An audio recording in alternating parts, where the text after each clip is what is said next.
Fighters, no, you wait for the organization to speak first. What is going to happen? What becomes our approach? You're not going to bully us because we're not taking overall or 3. So therefore, now with the ByElections, says he has Wuti. When also finally allow the organization to speak first. Because the organization, it knows itself. And it has never made a mistake. It has never made a mistake. So that's where we're going to start with our work to say, what becomes of the best interest of the organization? Go as fighters. Our interest is that come 14 December, ufanele kube nama red berets, our 5 eMkhondo municipality, regardless of the surname, regardless of the name, as long as there are 5 red berets, we are in eMkhondo municipality. Just like eMkhondo municipality, no more ambala. Bethi bakhuluma nawe uthi eMkhondo municipality singaphakathi. Le nkinga besikhuluma ngazo zomhlaba, inkinga esikhuluma ngazo zezindlu, namathuba omsebenzi. The red beret is inside there, not yourself. That's what we are looking for. So that when we go to battle, you know that even when we are doing door to door, when we are campaigning, we are fighting for a red beret to be represented inside eMkhondo municipality, not individuals. Because if it's individuals, we're going to get tired. If our fight, as we're going to be entering and doing door to door, we're going to be fighting for is bongo, is still, we're going to get tired. Go on that instead of door to door. Give busy la bese kuthiwe hayi ucandidate yethu la ukomisa Thembekwayo. Ngithi ngisabhizi no door to door ngoba ngisebenzela ukomisa Thembekwayo bese ngihlangana nomkhulu uthi hayi abantu baThembekwayo ibona abanithakatha nibona ningenzi lutho, then I give up. Kanti if I know that I'm fighting for a revolution, nothing will distract me. Even when the enemy comes in between us and say, no, you are fighting. Commissar Thembekwayo has been given money to buy food and airtime. He's not giving you money. You say, I don't care. I'm fighting for a revolution. As long as we're going to be victorious in this war, that's what matters. Nothing is going to divide us. Because we're fighting for the revolution. Nothing will divide you. But if we are fighting for individuals, it's very easy to be divided. It's very easy to bangele phakathi kwenu. Bazabuya bantshele manje ukuthi hey, i-organization ukuthithi umolelo befikile la elayishe itruck nama 2 kg abachiki wawathatha omnyo wadla kubo. You say it doesn't matter as long as we're fighting on the ground. We're going to fight side by side because ours is to pursue economic freedom in our lifetime. We are not here for individuals. So that when you're doing door to door, even when they get tired along the way, as a fighter, you don't need friends, you don't need cousins. You go and fight a battle. You go to the ground and fight for the revolution on your own. How to move works and to America? That's what I'm not doing door to door. What if you are Congress watching in the zoo?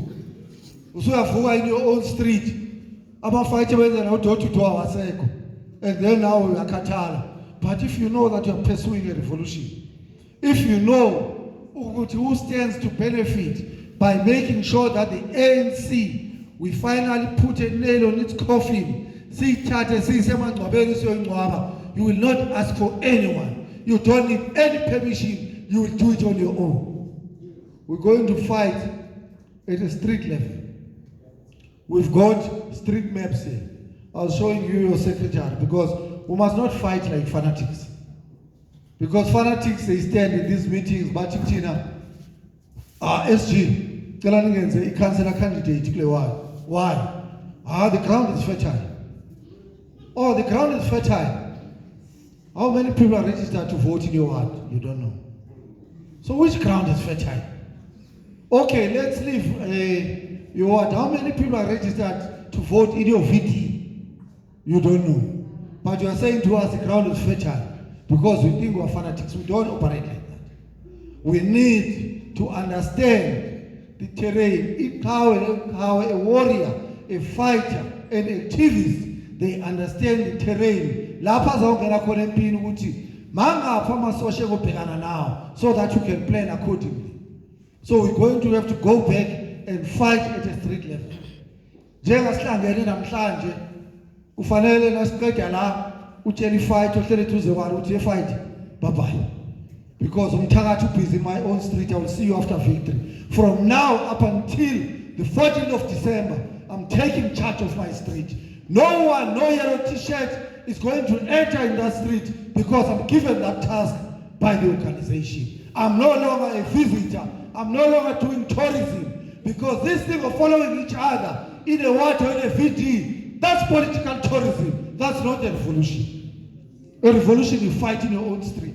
If there are 5 houses in your own street, you say, leadership, do what you have to do.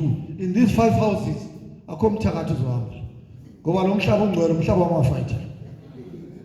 then you start working there, door to door, and making sure that you don't move in a position that you have been given. But those that are here to infiltrate us, each and every VT,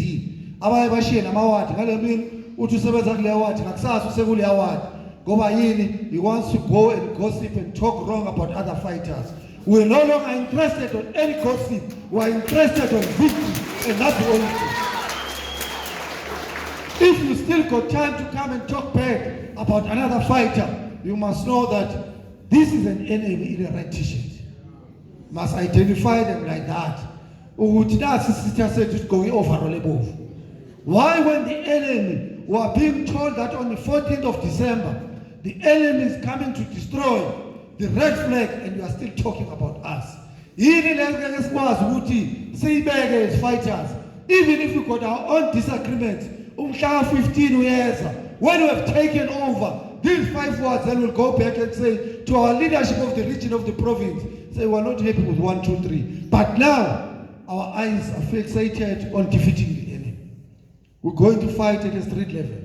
We've got you wrote street maps that each and every one of your street you must know, because fanatics and those that take chances and think this one is a shortcut to get a job, they're very quick to say no, the ground is fertile. You say, okay, now that the ground is fertile, buyers will not call remember EFF. Because some of you can lose words. I can say, who wants to be a candidate here? And then we say, no problem. Let's do this voting station in Kai. Asiyeki strati sakho, asiyeki VT, asiyeki what? It's too big. So the voting station in Kai. Sithi yafika lapha kwaDlamini thwe, hayi sinize nobani la hayi. Size nangu uMashalo uhlala la uthi yena candidate, okay, no problem. Nazi voting station sicela sivotini ekhaya. Wena ubaba unonkosikazi nengane zakho uzathola 1 vote ANC ithole 3 ekhaya. So if you are losing elections ekhaya, how are you going to win in your street?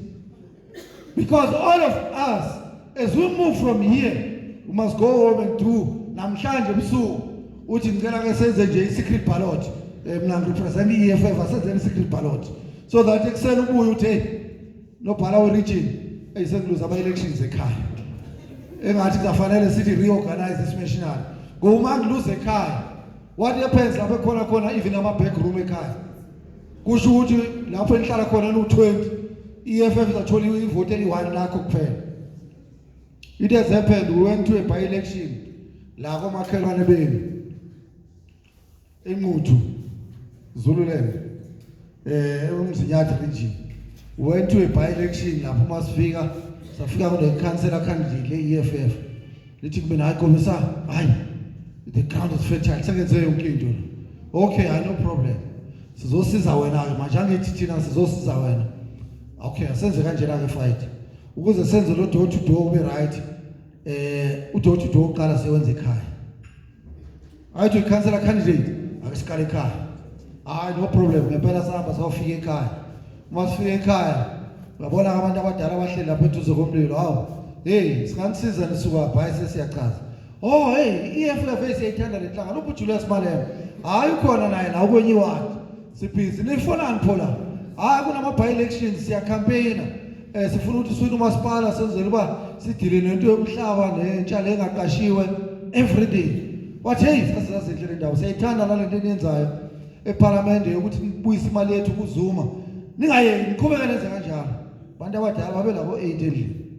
But baqeda bathi okay. Manje ubani candidate yenu kule wathi wasuka ukuvotela. Labo ngaba no candidate kukubo kusekhaya. Ngidle la eduze kwami. To demonstrate that if you don't pay attention to detail, only to be shocked ukuthi hayi nangu Sipho ngihamba nawe yele candidate. Kwathiwa uyabona ke semqaleni. Sithi sifuna ukuvotela nizodlala ngayo. Angithi sihlala naye la ekhaya Sipho akaza sitshela ukuthi uyi-candidate. Asikwazi lo. He has lost elections ekhaya. Because the revolutionary understand a terrain in that way. That let me go and first win elections at home. Then from home, you go and win elections in your church. Then from church, you go and win elections in your shibin. Then from a shibin, then up a ground, from there in your own street, from your street in your own VT, from your VT, then you can win a what? It works like that.